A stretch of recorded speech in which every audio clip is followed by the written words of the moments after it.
Il est 13 h partout en Côte d'Ivoire. Vous êtes sur RTI 1. Bonjour et bienvenue. Le président Alassane Ouattara a échangé hier avec les ambassadeurs du Royaume d'Espagne et d'Italie en Côte d'Ivoire. Tous deux en fin de mission. Les deux diplomates sont allés faire leurs adieux au chef de l'État et en ont profité pour lui exprimer toute leur gratitude. Le point de la coopération entre la Côte d'Ivoire et leur pays était aussi au cœur des échanges. Et dans ce 13 h, nous irons à Adiaké, c'est dans le sud Comoé. Adiaké, où la première dame Dominique Ouattara a procédé au lancement de l'opération de distribution gratuite de kits scolaires pour cette rentrée des classes 2021-2022. 16 000 kits scolaires ont été distribués par la fondation Children of Africa. Nous allons aussi aller au Mali où le premier ministre, une attaque attribuée aux djihadistes a endeuillé ce mardi l'armée malienne sur le tronçon vital Bamako-Kaye à l'ouest donc du pays. C'est un convoi d'une entreprise minière sécurisée par les forces armées maliennes qui a été attaqué. 5 gendarmes maliens ont été tués et d'autres blessés. Allons-y tout de suite au palais de la présidence de la République où le chef de l'État s'est entretenu hier avec 2 ambassadeurs accrédités en Côte d'Ivoire. Ce sont l'ambassadeur d'Italie et celui du Royaume d'Espagne, tous deux en fin de mission. Les échanges ont porté essentiellement sur la coopération entre la Côte d'Ivoire et leurs 2 pays. Le témoignage d'Awa Touré. En fin de mission, l'ambassadeur du Royaume d'Espagne a dressé le bilan des relations de coopération entre la Côte d'Ivoire et l'Espagne, avant de saluer l'importante contribution du président de la République Alassane Ouattara au renforcement de la coopération entre les 2 pays. Tout d'abord, j'ai remercié Monsieur le Président de la République de son attitude envers l'Espagne et de son travail pour renforcer les relations bilatérales. Et j'ai aussi salué son rôle dans la direction de la République de Côte d'Ivoire ces dernières années. Nous avons fait un peu le bilan des relations entre la Côte d'Ivoire et l'Espagne. Il y a aussi une présence accrue des entreprises espagnoles d'envergure dans le pays. Et le côté de la coopération, nous avons un programme de conversion de la dette en investissements sociaux qui est en cours et qui fonctionne bien. Et nous sommes déjà en train d'envisager les futurs instruments de coopération que nous allons avoir avec la Côte d'Ivoire. Fin d'émission également pour l'ambassadeur d'Italie en Côte d'Ivoire qui s'est félicité de la vitalité de la coopération entre la Côte d'Ivoire et l'Italie, notamment dans les domaines économiques, commercial, culturel et sécuritaire. On a conclu beaucoup d'accords entre nos 2 pays qui constituent l'architecture qui favorise l'intensification des relations bilatérales. Je pourrais citer des accords en matière de sécurité, en matière de gestion des flux migratoires et surtout les bonnes relations économiques entre nos 2 pays. À partir de la découverte majeure de la compagnie pétrolière italienne Eni qui vient de faire au large d'Abidjan, l'Italie et la Côte d'Ivoire sont des pays qui sont destinés à marcher ensemble. Parce que l'Italie est un pays transformateur à vocation agricole et la Côte d'Ivoire est un pays producteur qui a l'ambition de devenir un pays transformateur. Le diplomate italien a par ailleurs indiqué que son pays entend renforcer son appui au programme d'industrialisation de la Côte d'Ivoire. Pendant ce temps, de son côté, Dominique Ouattara procédait à Adiaké, dans le sud Comoé, au lancement de son opération annuelle de distribution gratuite de kits scolaires, une opération de sa fondation Children of Africa. Cette année, ce sont 16 000 kits qui ont été distribués pour le bonheur des élèves de Côte d'Ivoire. Depuis Adiaké, les précisions de Viviane Haïm. La distribution gratuite de kits scolaires à chaque rentrée aux élèves démunis de Côte d'Ivoire s'inscrit depuis de nombreuses années dans les actions sociales de la Fondation Children of Africa de la première dame de Côte d'Ivoire, Dominique Ouattara. Pour cette nouvelle année scolaire, le lancement de cette opération a eu lieu ce mardi 28 septembre à Adiaké, en présence de la première dame de Côte d'Ivoire, Dominique Ouattara, qui a tenu à donner elle-même le coup d'envoi, et ce malgré la pandémie de la Covid-19. C'est aussi avec une réelle joie que les populations ont accueilli sa présence au milieu d'elles. Cette cérémonie de lancement de la distribution gratuite de kits scolaires est toujours un événement important. On notait pour l'occasion la présence de toutes les têtes couronnées et chefs traditionnels du Sud Comoé, également la présence des élus de la région et la population sortit en grand nombre. Pour l'histoire, Adiaké, département du Sud Comoé, avait abrité la première école officielle française construite en terre ivoirienne en 1887. La première dame de Côte d'Ivoire, Dominique Ouattara, en visite pour la première fois à Adiaké, a reçu la clé symbolique de la ville. Pour cette présente rentrée, ce sont 1500 kits scolaires qui ont été offerts par la Fondation Children of Africa aux écoliers d'Adiaké. Chaque année, nous recevons des kits scolaires. Maman Dominique, merci. Merci pour ces grands gestes que nous n'oublierons jamais. Chère maman, depuis que nous avons appris la nouvelle de ton arrivée, nous étions impatients de te voir, car nous savons que tu es une maman au grand cœur qui vient toujours les bras chargés de cadeaux pour ses enfants. Madame la Première Dame, nous vous remercions pour tout ce que vous faites pour l'école en général depuis plus de 10 ans et en particulier pour le préscolaire et le primaire à Adiaké. Cette année, vous donnez un éclat particulier à cette cérémonie par votre présence. Nous vous en remercions. À cette donation s'ajoute celle attribuée aux autres départements du Sud Comoé, soit un total de 5000 kits scolaires pour les écoliers de toute cette région. La Fondation Children of Africa entend voler aussi au secours de tous les écoliers défavorisés à travers le territoire national. Ce sont au total 16 000 kits scolaires qui vont être distribués à travers le pays. La ministre de l'Éducation nationale et l'alphabétisation a salué le soutien appréciable qu'apporte Children of Africa à l'action du gouvernement. Cette année, Madame la Première Dame, la distribution porte sur plus de 5 millions de kits. L'État donc est soutenu dans cette initiative par des partenaires techniques et financiers, entreprises du secteur privé et du secteur parapublic, collectivités territoriales, organisations non gouvernementales et plusieurs personnes de bonne volonté.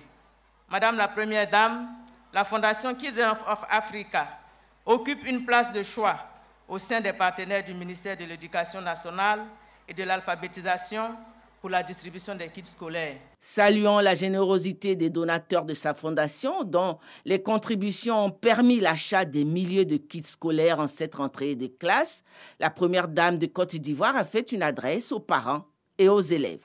Pour cette rentrée scolaire 2021-2022, la Fondation Children of Africa offre 16 000 kits scolaires aux enfants défavorisés de 40 localités et une dizaine d'associations et ONG à travers la Côte d'Ivoire. Ces kits sont composés de cartables, de fournitures scolaires et de livres de renforcement. À cela s'ajoutent des dons en vivres et non-vivres, ainsi que l'équipement des maternelles en jeux extérieurs et en jeux éducatifs destinés aux écoles d'Adiaké.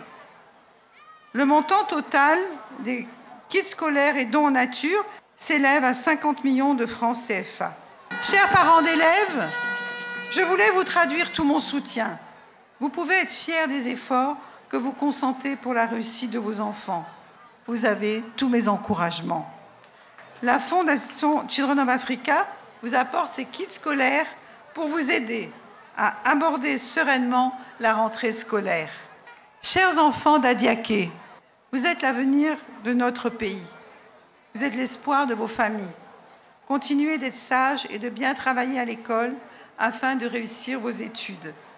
Ainsi, vous ferez la fierté de vos parents et l'honneur de notre pays. Bonne année scolaire à toutes et à tous.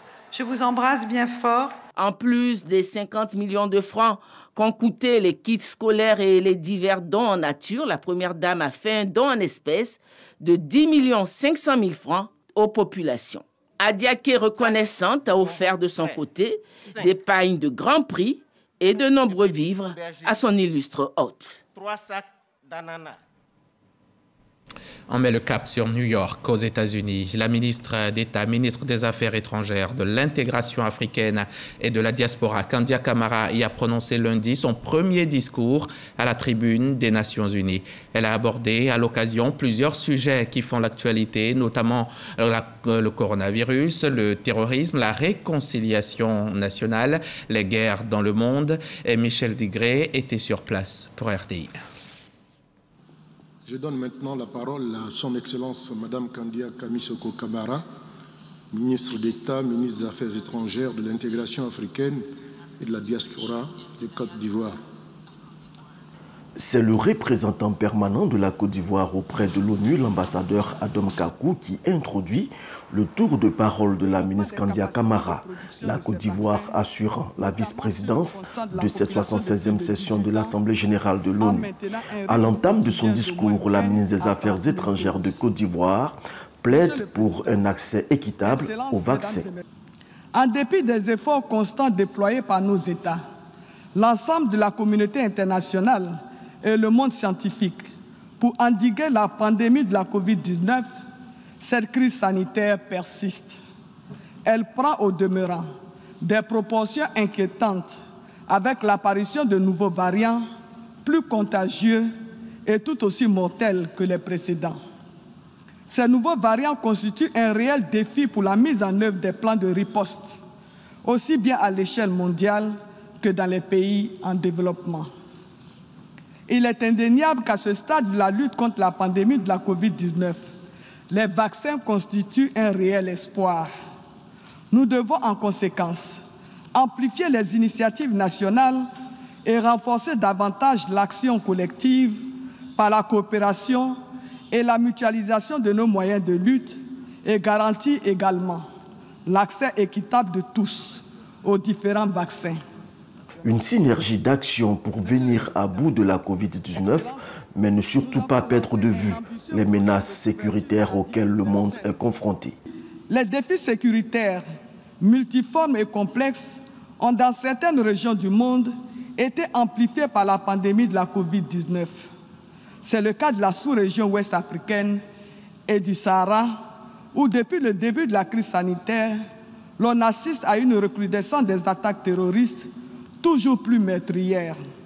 En Côte d'Ivoire, nous avons enregistré depuis le début de cette année 2021 pas moins de 5 attaques ayant occasionné de nombreuses victimes.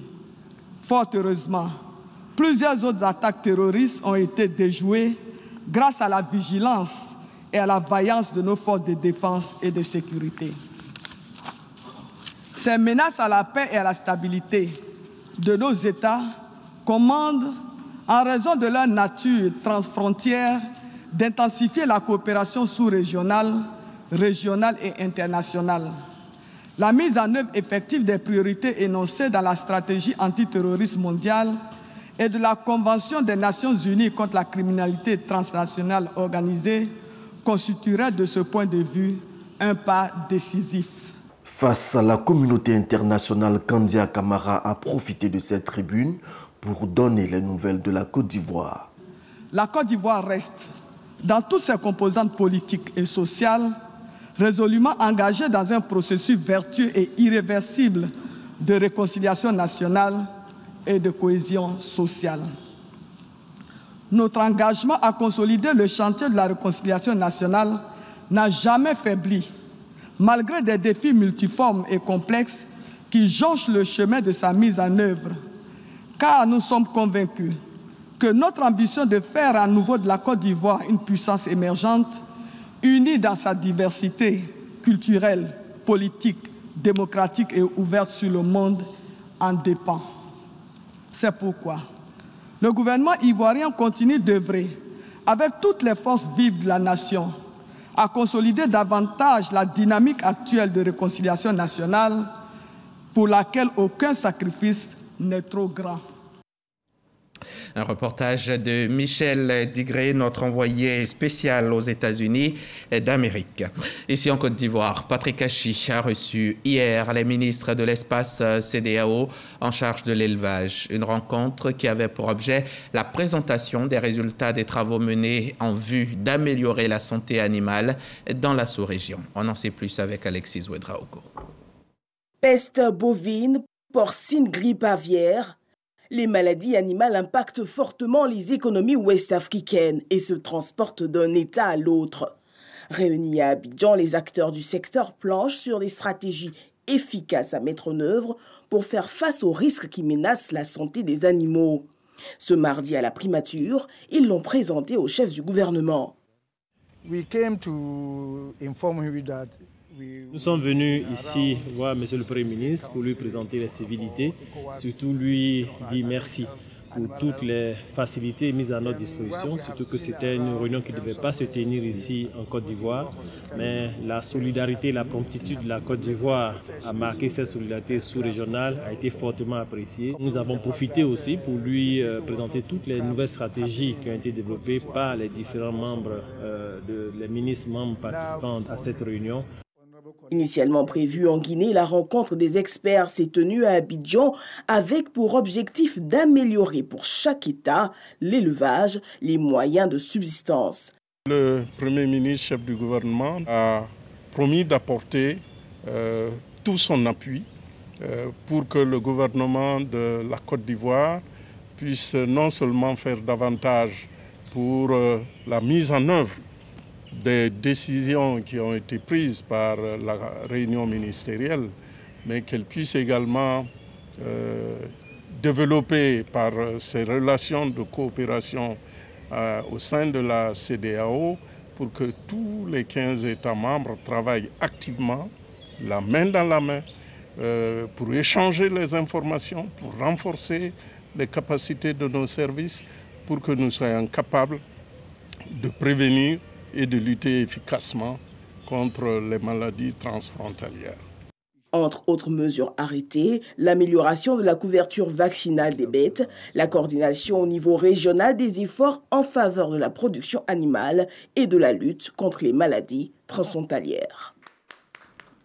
Nous sommes le 29 septembre 2021 et chaque année à cette même date, l'on célèbre la Journée mondiale du cœur. Cette journée du calendrier vise à sensibiliser le grand public à certaines maladies, dont les pathologies du cœur. Il faut prendre soin de son cœur, c'est une recommandation de l'OMS et c'est le thème de cette édition 2021. On écoute le message du gouvernement, il est lu par le ministre de la Santé au micro de Jeanne Toubé. La Journée mondiale du cœur est une invitation aux populations à prendre soin de leur cœur, à l'entretenir et à rester en bonne santé.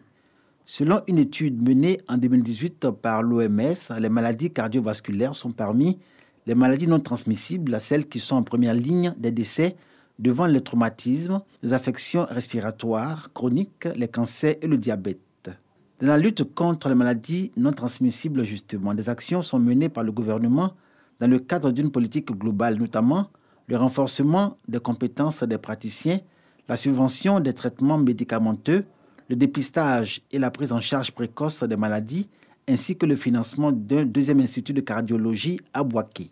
Je vous exhorte à agir avec votre cœur dès maintenant pour adopter les comportements sains, à savoir apprendre à mesurer régulièrement sa pression artérielle, connaître son taux de cholestérol et le maintenir aux valeurs recommandées, faire doser son taux de sucre, manger sainement et varier les fruits et légumes, conserver un poids sain, être actif en effectuant 30 minutes d'activité modérée 5 jours par semaine, arrêter le tabagisme, prendre ses médicaments. Le gouvernement a pris la résolution de réduire le taux de mortalité prématurée lié aux maladies chroniques non transmissibles à 25% d'ici à 2030, contre 37% actuellement. Le ministre Pierre Dimba rappelle par ailleurs qu'une population fragilisée par les maladies chroniques est beaucoup plus sensible à la Covid-19. Pour entretenir donc la santé du cœur, comme l'a dit le ministre, soyez actifs en faisant du sport, remplacez les éléments, les acides gras saturés par des acides gras insaturés dans votre alimentation, maintenez un poids idéal, mangez moins de sel et surtout arrêtez de fumer. Et pour éviter le coronavirus, portons le masque de protection, lavons-nous les mains fréquemment à l'eau et au savon et faisons-nous vacciner.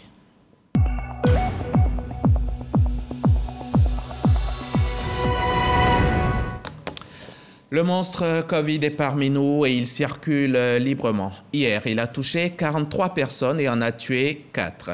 À ce jour, 60 020 cas sont confirmés en Côte d'Ivoire pour 600 11 décès. À l'heure qu'il est, 1692 patients se battent encore contre la maladie. Je rappelle les mesures, ce qu'il faut pour nous éviter de contracter le coronavirus. Respectons les gestes barrières et faisons-nous vacciner. C'est entièrement gratuit et ça nous protège.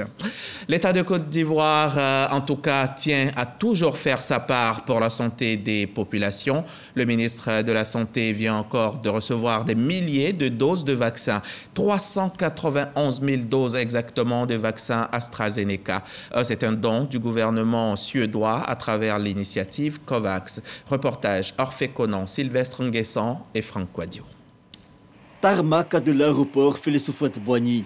391 000 doses de vaccins AstraZeneca offerts à la Côte d'Ivoire à travers l'initiative COVAX, un don du gouvernement suédois. Des doses réceptionnées par le ministre de la Santé, de l'Hygiène publique et de la couverture maladie universelle, Pierre Demba. C'est un don du gouvernement suédois via COVAX.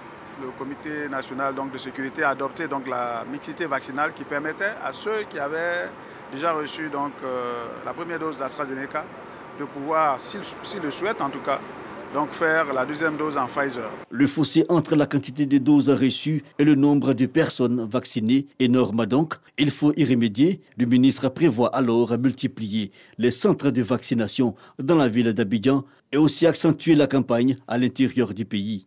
Avec cette réception, nous avons franchi la barre de 4 200 000 doses de vaccins reçus.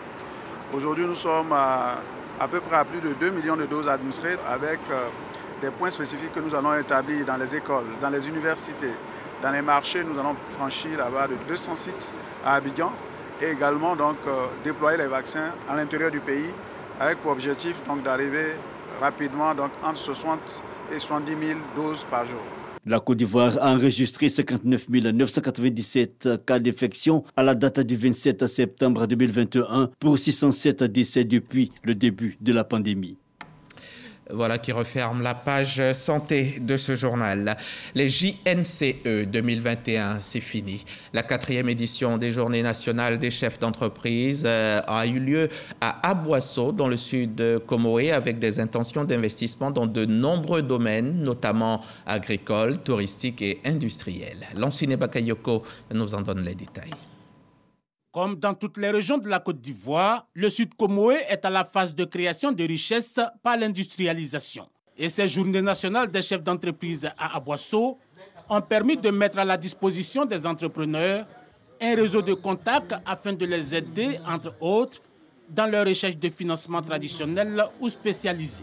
Ce qu'on voulait présenter, c'est la cartographie de la région du Sud Comoé. On sait que les projets y sont implantés. Il faut intensifier l'existant, le savoir, se rapprocher des autorités locales pour véritablement soutenir le développement local en région. Les opérateurs économiques ont répondu à l'appel. Nous sommes pleinement satisfaits. Cette cartographie économique du Sud Comoé fait découvrir une agriculture diversifiée reposant sur le cacao, le café, l'EVA, le palmier à huile, l'ananas, le manioc et le maraîcher. Mais aussi une filière pêche-élevage, des exploitations minières et hydroélectriques, un secteur de transport et surtout un véritable potentiel touristique. En plus de l'encadrement réglementaire qu'il assure, le gouvernement est prêt à accompagner davantage les investisseurs. Le Sud Comoé a bénéficié d'une vingtaine de kilomètres de bitume à l'intérieur des différentes villes pour renforcer le transport, pour renforcer l'acheminement des produits. La route principale Abidjan-Bassam a été renforcée. Nous continuons à travailler, à faire en sorte que les investissements qui se feront donc à l'intérieur du pays puissent profiter d'un accompagnement plus fort que les investissements d'Abidjan. La région du Sud Comoé comprend 17 sous-préfectures répartis dans 4 départements, à savoir Aboissau, Adiaké, Grand-Bassam et Tiapoum. Pour la 5e édition des Journées nationales des chefs d'entreprise, rendez-vous est pris en 2022. On reste dans la région du sud de Comoé. Cette fois, on se rend dans la ville balnéaire de Grand Bassam, où les membres du comité technique de suivi et de la cellule technique de coordination du PAGEF sont en formation depuis hier mardi. Le PAGEF, c'est le projet d'appui à la gestion financière. Cette formation a pour objectif donc de les aider à s'approprier les pratiques professionnelles du suivi-évaluation afin de mieux assurer le suivi des activités au sein des différentes structures bénéficiaires de ce projet. Le compte-rendu de Jean-Luc Bangbo. C'est l'une des principales recommandations de la revue à mi-parcours du projet d'appui à la gestion financière, PAGEF, qui s'est tenu en janvier dernier. La nécessité de renforcer le suivi des activités et faciliter la poursuite de la réalisation des investissements dans le cadre de ce projet. 35 membres du PAGEF sont en formation dans ce cadre pour atteindre cet objectif. Désormais, dans le cadre de la bonne gouvernance, on demande beaucoup plus de redevabilité et cela exige que l'ensemble des accompagnements effectués, qu'on puisse en évaluer effectivement l'impact.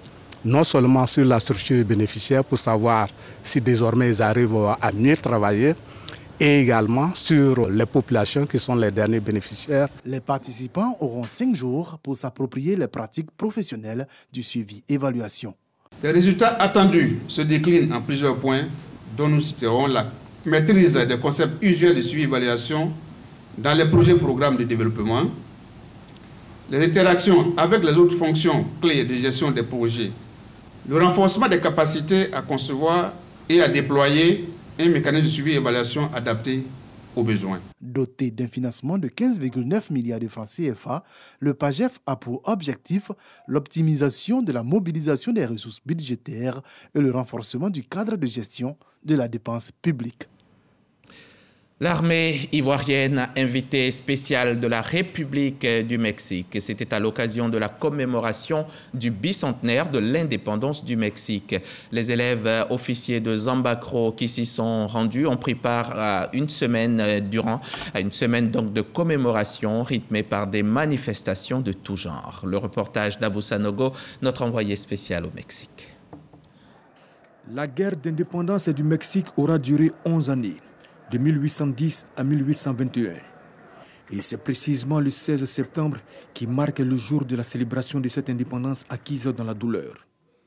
Pour ce bicentenaire, les autorités mexicaines ont invité 13 pays à la parade militaire. La délégation ivoirienne, invitée spéciale, arrivée le 13 septembre à Mexico, n'a pas mis de temps à préparer sa prestation. Au lendemain, dès l'aube, direction le lieu de défilé pour la répétition générale.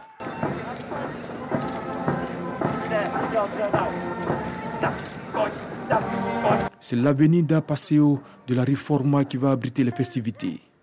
Elle est longue de 14 km 700. Reconnaissance des lieux. Rien n'est négligé. Vérification du matériel, de la tenue, de l'armement. Un seul objectif, représenter dignement la Côte d'Ivoire, le seul pays d'Afrique subsaharienne invité à cette célébration.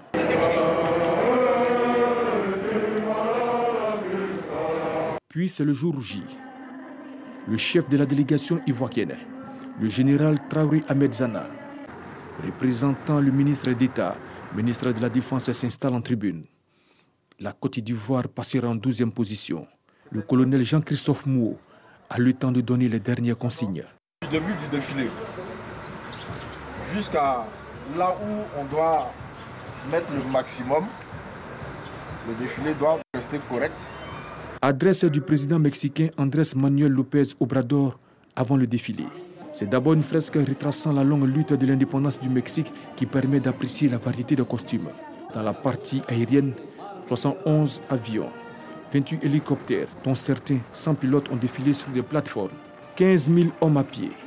Au nombre des délégations étrangères, la France, l'Argentine, la Colombie, le Pérou, le Bangladesh, Belize, le Maroc, la Grande-Bretagne, l'Algérie, le Venezuela. Puis, c'est le tour de la Côte d'Ivoire. Les élèves officiers de la promotion Ahmed Bakayoko sabrent droit de défilé. Le pas est majestueux, le port altier, l'allure fière. Les ovations accompagnent le déplacement des représentants des forces armées de Côte d'Ivoire. Une véritable découverte pour le public.